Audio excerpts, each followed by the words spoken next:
Ah, j'adore la nature. Des animaux qui viennent vous manger dans la main, qui dansent, qui jouent avec des bébés. Qu'est-ce que je raconte? C'est quoi ce bazar? Mais oui, c'est vrai. On est en 2025, on peut plus faire confiance à ce qu'on voit.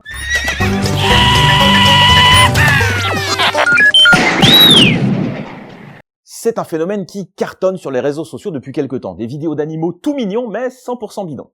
Genre des fauves qui câlinent des bambins, des enfants qui jouent avec des ours polaires. C'est ultra cute et ça récolte des tonnes de likes. Mais c'est à peu près aussi authentique que le bronzage et les cheveux de Donald. Non, pas le canard, l'autre. Attends, mais tu veux dire que l'enfant tombé dans l'enclos des tigres, c'est pas réel? Eh non, sinon il se serait sans doute fait manger. Pareil pour la chouette géante de TikTok et autres vidéos virales qui cumulent des millions de vues. Quoi? Celle-là aussi, c'est un fake? Ouais, je mesure ta déception. Effectivement, de nos jours, grâce à l'IA, ce genre de vidéo extraordinaire est incroyablement facile à fabriquer. Et ça a des conséquences pour nous et notre rapport aux animaux. Mais comment ça? Tu le sais, depuis 1 an ou 2, les modèles d'IA sont devenus capables de générer des vidéos réalistes à partir d'une simple phrase. Tu écris un bébé lion qui joue avec un enfant dans un salon et boum, tu obtiens une vidéo qui a l'air vraie, même si la scène est improbable. Alors, c'est pas toujours parfait, hein. Les proportions sont parfois un peu bizarres, les mouvements un peu glissés, l'éclairage incohérent. Ce sont des indices, mais pour beaucoup de gens, ça passe crème. Mais pourquoi ça marche si bien? La plupart des vidéos sont très courtes, à peine quelques secondes. Comme notre cerveau adore les trucs mignons, on prend pas le temps d'analyser. On like, on partage, bref, c'est purement émotionnel. En plus, comme c'est facile à produire, n'importe qui peut créer des dizaines de vidéos par jour, autant dire que les réseaux sont inondés. Et même si on sait que c'est du fake, on va forcément finir par tomber sur une vidéo de ce genre qui montre notre animal fétiche. Moi, par exemple, c'est l'Oryctérope du Cap.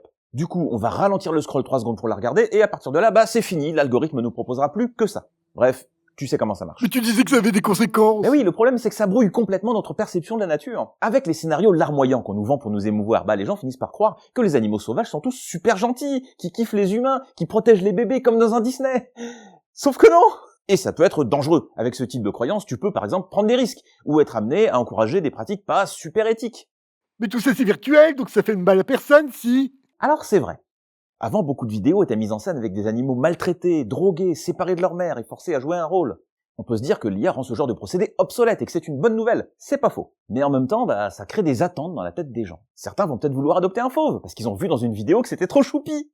Mais quand ils seront confrontés à la réalité, ça risque de mal se terminer pour eux et ou pour le prédateur de 300 kilos qu'ils auront fait rentrer dans leur salon. Ok, ça craint. Mais alors pourquoi des comptes publient ces vidéos? Mais parce que ça rapporte! Vraiment, ces vidéos sont parfaites pour farmer des likes. Ça marche dans toutes les langues, ça déclenche des émotions fortes, et ça se partage à la chaîne.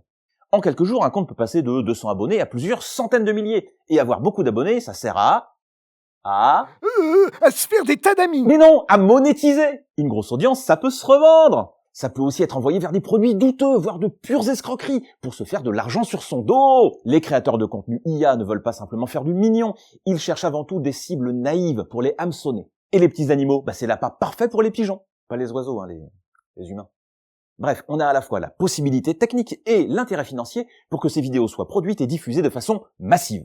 Résultat, on se retrouve dans une sorte de Disneyland numérique où rien n'est vrai, mais tout est tellement cute et partageable. Oui, c'est un peu comme si la frontière entre documentaire et fiction devenait complètement floue. Exactement! Et tout le monde peut se faire avoir. D'autant plus qu'il devient de plus en plus difficile de détecter les vidéos générées par IA, ce qui ne vaut pas que pour les petits animaux choupis par ailleurs.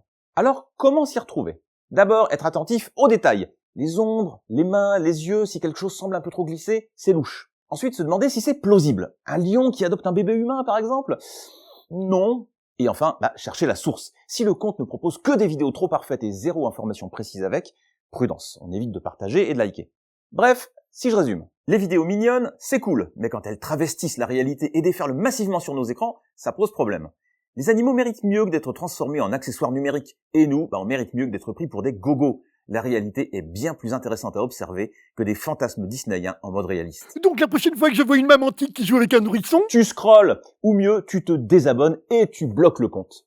Et puis si t'aimes vraiment les animaux, tu t'abonnes à des comptes sérieux qui partagent des vraies vidéos garanties sans IA. On t'en a mis quelques-uns en description. Voilà, c'est la fin de cette vidéo. Merci de l'avoir regardée jusqu'au bout. Vous pouvez reprendre une activité normale. Et moi, je vous dis à très bientôt pour un nouvel épisode de...